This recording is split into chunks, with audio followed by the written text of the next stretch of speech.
Quand est-ce que la voiture électrique sera moins chère que la voiture thermique? Eh bien, il y a une réponse ce matin. C'est une étude de Bloomberg publiée dans le Figaro qui nous donne la date de cette bascule. Ce serait quand? D'ici 5 ans, c'est à peu près à parité, puis un peu avant 2030, la voiture électrique sera normalement moins chère que la voiture thermique, qui d'ailleurs sera probablement bannie dans pas mal de centres-villes de toute façon à ce moment-là.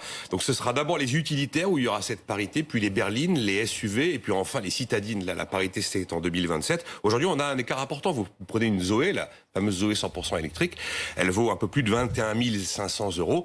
L'équivalent de cette Zoé en moteur thermique, ça vaut 8 000 € de moins. Bon, quand les voitures électriques seront moins chères que les thermiques, ce sera vraiment la fin du thermique? La fin du thermique, c'est le politique surtout qui va probablement l'imposer. Aujourd'hui, on est à 16% de ventes électriques en Europe. On se devrait être à 85% de ventes électriques en 2035, nous dit cette même étude de Bloomberg.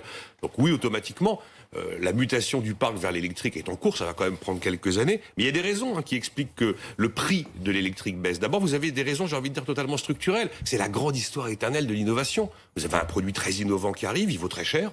Et puis finalement, quelques années après, le prix, c'est plus vraiment un sujet. Moi, je me souviens, les premières calculatrices, c'était des produits de luxe. Aujourd'hui, une calculatrice, c'est quand même pas vraiment un produit de luxe. On peut dire pareil pour les smartphones. Il y a des smartphones, des prix d'entrée qui valent 100 € aujourd'hui. Et pourtant, ça fait absolument tout, ces smartphones, y compris appareils photo et caméras. Après, il y a des raisons techniques. De plus en plus, on arrive à la maturité des plateformes industrielles, totalement dédiées cette fois-ci à la production de voitures électriques. Ce qui veut dire que là, on a le phénomène normal, classique en industrie, d'économie d'échelle. Et puis les batteries, également, progrès technique, vont être de moins en moins chères. Et puis il y a quand même cette raison politique. On voit bien qu'il y a des quantités de municipalités qui sont en train de sortir, de booter les voitures thermiques en dehors des centres-villes. Donc c'est pour ça qu'il y a énormément de subventions aujourd'hui qui soutient ce marché d'électrique. Mais il va falloir aussi politiquement que le système de bornes de recharge suive derrière, parce que sinon ça va être un peu compliqué. Après, ce qui va être intéressant finalement, et assez vite, c'est que c'est plus vraiment le prix de la voiture le sujet. En fait, le sujet, de plus en plus, c'est combien cette voiture me coûte tous les mois. Parce qu'il y a un phénomène qui prend de l'ampleur, c'est le phénomène de location longue durée ou de location avec option d'achat. Et puis il y a un autre sujet ensuite qu'il va falloir se poser. Est-ce que la voiture électrique est vraiment verte ? Parce qu'évidemment, elle a une empreinte carbone beaucoup moins visible, mais elle existe.